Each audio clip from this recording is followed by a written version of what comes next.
The endless reaches of space, like the oceans of ancient Earth for our distant ancestors, offer untold opportunity, but extracts a heavy price in return. All too often, ships set off into its fathomless depths, never to return, lost to the eldritch beyond. Each year, on the day of the Vara, alongside the costumes and the parties, we remember these lost ships and the souls they carry into the unknown. The Vara itself was an unremarkable exploration ship charting the Hades system in 2557. Its disappearance, allegedly on October the 27th, was not in itself especially notable or unusual, nor were the inevitable stories of her returning as a ghost ship, or the countless other legends that grew up around her in the years that followed.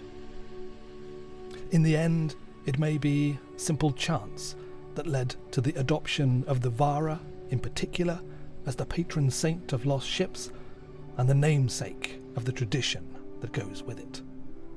Chance that it happened to disappear near to the date of the old Earth festival of the Macabre, All Hallows Eve, later Halloween, and chance that it did so as terror was stretching its cultural and social wings, seeking to stamp its own traditions into the fabric of the empire by following in the long history of repurposing an old tradition, borrowing from it authority and authenticity.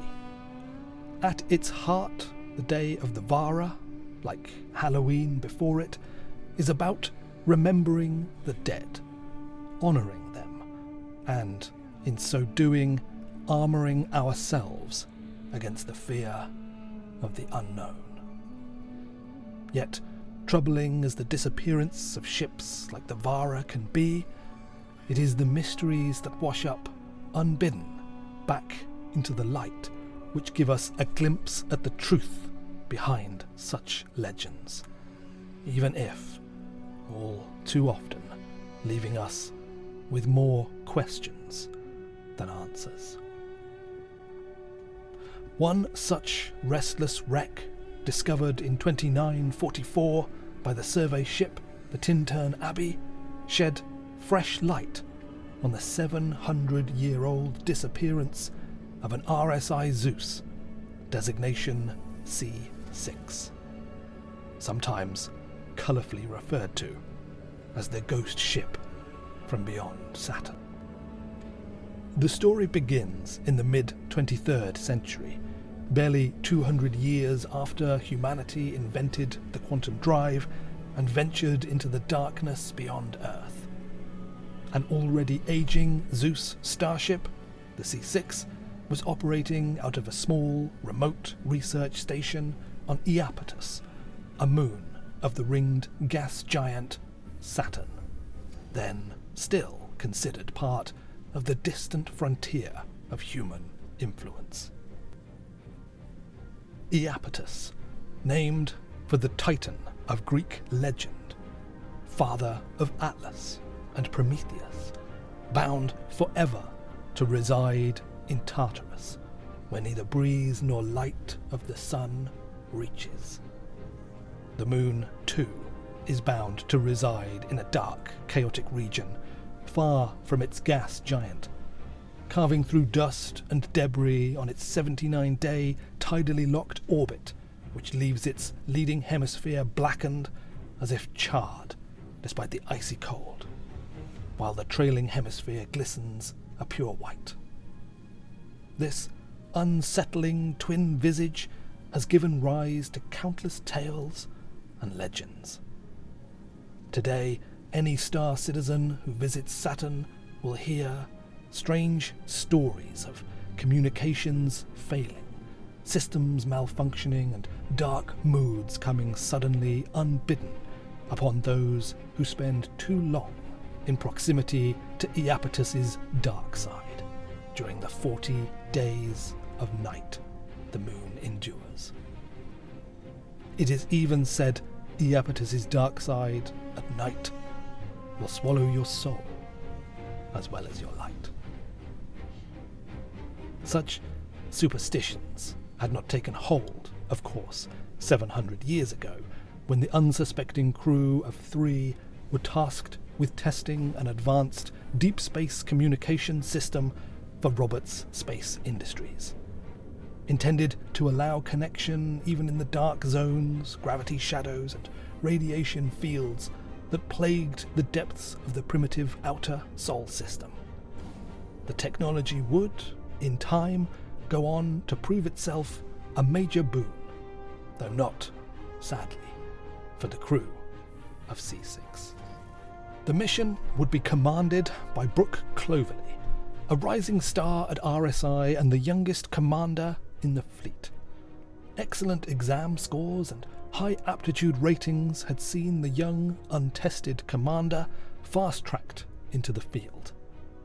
Ship's engineer, K. Scott Bishara, a 40-year veteran of RSI and a highly experienced technician, had responsibility for managing the communications gear for the test itself. The final member of the crew, seemingly a last-minute change, is an enigma. Pilot Eve Price Murray. Curiously, Murray's record is largely absent, with only a hiring date discovered buried in payroll data, a date mere weeks before the mission would depart. The test would require the ship to fly over the dark side of Iapetus at the peak of its night phase. There, blocked by the bulk of the moon from the light of the sun, not to mention almost every other human being alive at the time, the new communication system should, in theory, have allowed them to establish and maintain a link with the research station. Around 1100 hours standard Earth time, C6 slipped behind Iapetus and vanished. An hour later, the 1200 hours test window came and went, without any sign or signal detected. As the hours passed, a call for help would finally go out. Ships arrived, and a search began. For a week, the rescuers scoured the area, hampered by a series of accidents, communication breakdowns, and dangerous surface conditions. The searchers never would discover any trace of the lost ship. Finally, the effort was called off, and C6 and her crew were officially recorded as missing. Their names memorialized to this day on the Wall of Honor at RSI's Earth headquarters. For centuries, C6 lay quietly hidden beneath the ice of Iapetus, largely forgotten by history and marked only by 3 names engraved on a wall. Until finally, during a routine survey, the scanning ship, the Tintern Abbey, detected a faint sensor echo from beneath the dark ice. The ensuing investigation uncovered the lost ship, intact and buried beneath the moon's frozen black surface. Painstaking excavation and forensic analysis slowly uncovered tantalizing, if disturbing, clues as to the strange series of events that ultimately resulted in the loss of the ship and crew. This, then, is what we now know of the last days of C6. After passing into the shadow of Iapetus, ship's authority was mysteriously transferred from Commander Cloverly to Pilot Murray. Shortly thereafter, C6 made a forced landing on the blackened surface of Iapetus. The impact was hard enough to smash one engine and crumple the bow armor, and, the evidence suggests, hard enough either to break through into a subsurface cavern or to dislodge material that later partially, and ultimately completely buried the vessel. The hull itself, however, remained intact. Indeed, the flight deck and aft cabin were still sealed and intact even after 700 years resting beneath the ice, a testament to the engineering of the Zeus. The crew survived the crash, seemingly with only minor injuries. Used bandages and ration packs in the ship's trash indicate that they must have remained aboard the stricken ship for some time, possibly trying to establish contact using the new communication system. Engineering tests of the system after its return to RSI's laboratory showed, even after 700 years, that it remained operational. Yet, no communication was ever recorded. More perplexing still, at some point during this time, the ship's black box was removed and remains missing to this day. After several hours, or perhaps at most days, the crew finally abandoned the stricken ship, doing so apparently in some haste, taking what rations remained and a single survival tent, yet failing to collect the vital emergency flare that may have attracted the attention of one of the searching ships. If the crew planned to make their way back to the research station on the far side of the moon, a journey of some 1,000 miles on foot in the cold and utter dark, then all we can say for certain is that they failed. Despite efforts to search along the likely path, no bodies nor any other sign was found of the journey. The Zeus would be swallowed entirely by the ice, and the story would once again go cold. A chance discovery 3 years later by a mining team digging boreholes shone a last puzzling light into the mystery. A single empty RSI spacesuit bearing the C6 patch was found, buried in ice, almost 300 miles from the crash site.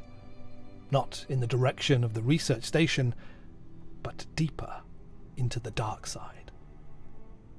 A fresh team led by Dr. Ingrid Murray conducted an extensive survey of the area and traced a path back to the original crash site, finding 10 unused ration packs abandoned in the ice.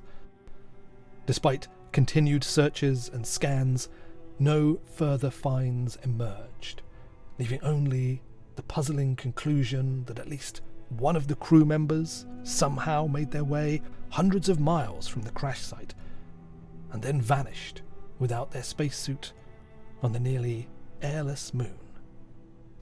The mystery remains.